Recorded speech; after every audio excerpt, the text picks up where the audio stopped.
Welcome back to Bristol Motor Speedway in Tennessee. As we get set to go back to racing, let's take a look at the AutoZone race recap. Elliott Sadler, the current leader. He's led 24 of the 175 laps, 5 lead changes, 7 caution periods, averaging almost 73.5 miles an hour. He was out of the race. The car of Buckshot Jones led the most laps. As a matter of fact, he will get the 5 bonus points for leading the most laps in this race. Sadler, Alexander, and those others have also picked up 5 bonus points for leading. And we have 2 cars off the track. Peterlaw has crashed, and also Jeff Krogh. And a long list of drivers that are out of competition here. All right, back to racing. Elliott Sadler, followed by Tony Stewart, Elton Sawyer, and in 5th position is Kevin Grubb.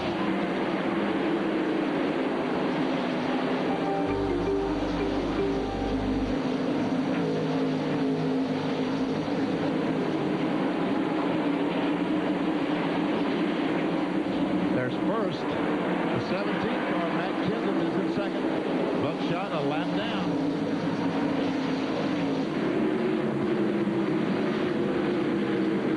Buckshot drops back to 21st position by losing that lap.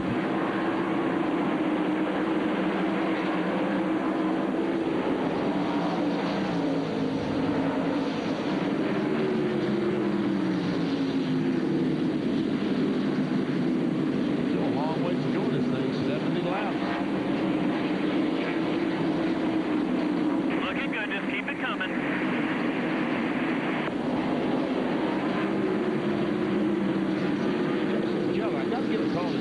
That 57 car, he really has run a terrific race today. Yes, he has. And here's several cars that are battling for position. That's Stewart, Grubb, Jason Keller.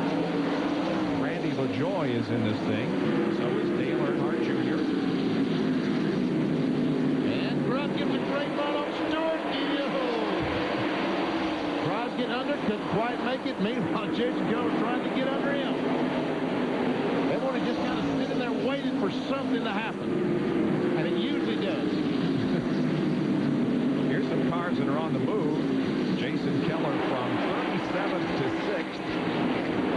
Bill Parsons having a pretty good battle then, pretty good show here today, 39th to 7th. And finally, Kevin Grubb gets alongside Tony Stewart, and looks like he will push Stewart back another spot. Jason Keller also by. Here comes Randy LaJoie.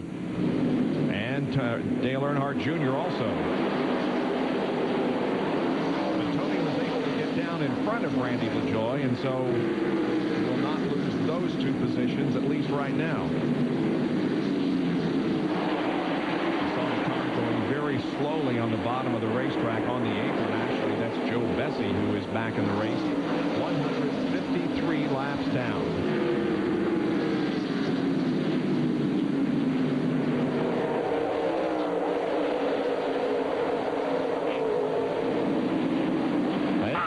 LaJoie gets passed by Dale Earnhardt Jr. LaJoie, 2-time champion. Bill Weber has a report on Tony Stewart. Good run, Bob, but as we close in on lap 190, Tony's car is tightening up, so he's got a bit of a handling problem. Tony Stewart's car is tight. Stewart has competed here at Bristol a couple of times, but he is certainly at home on high-banked racetracks. Of course, he's up from the open wheel ranks, and he has run Winchester Speedway and Salem Speedway in Indiana many, many times in USAC competitions. That's a little bit different than a heavy stock car.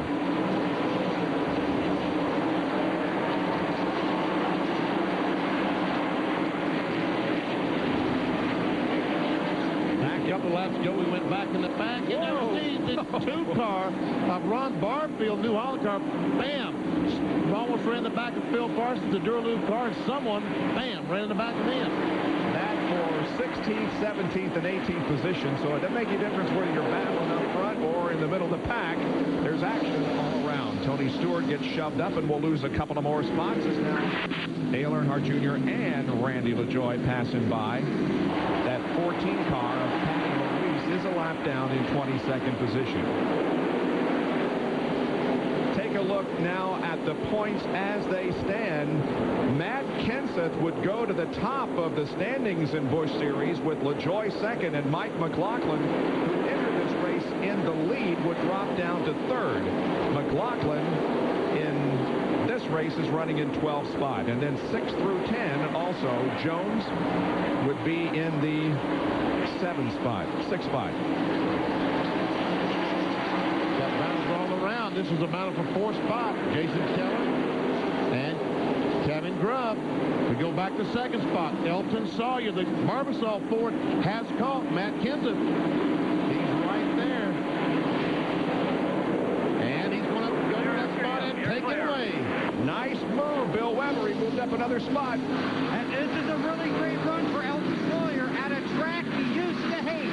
He used to hate coming to this racetrack. But last fall, before qualifying, he walked in here and he said, I think I've got it figured out. Like it came to him as he was sleeping. So he came in, he had a great qualifying run, had a great race here last fall, then had a very vicious track, but came back with a good car and the confidence to win. He's running well here. There's also some speculation his Barbasol team could expand to a 2-car operation in 1999. You're right, Dunlap. Bill, there's another driver out there that's really having a great run, and that's Jason Keller in the number 57 car. Folks, he qualified with a provisional back in 37, and right now he just moved to 4th spot on the racetrack. What a great run.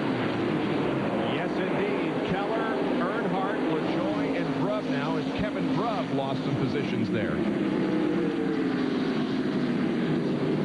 As a matter of fact, Jason Keller, we see his unsponsored car, has a deal next week in Texas. Justin Boots, the Western Boot folks, will sponsor that car in a 1-race deal.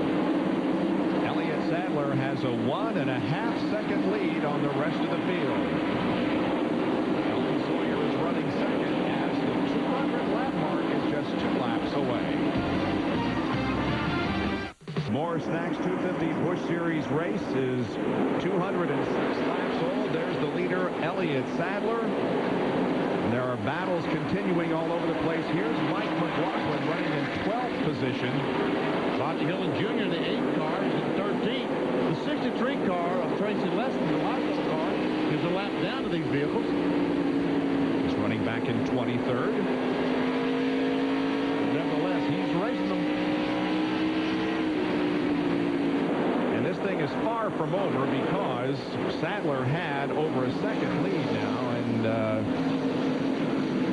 Elton Sawyer has trimmed away a bit of it. There's Michael Waltrip trying to get by Bobby Hillin. That's a battle for the 13th spot, and Mike Dillon, the Troy Gaskell car, in there. He's running in 15th right now.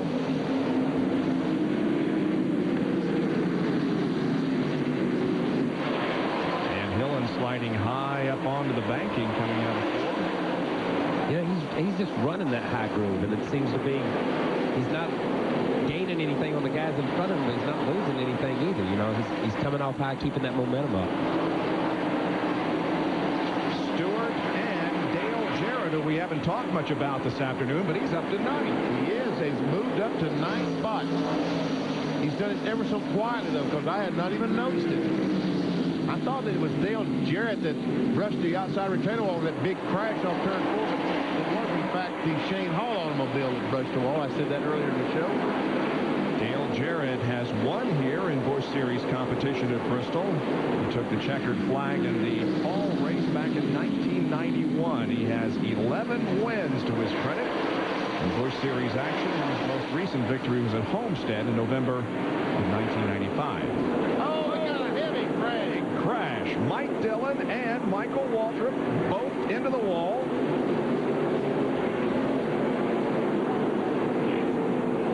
Man. Dillon able to drive away. Waltrip still sitting there. Caution out once again. Jarrett did not escape this unscathed.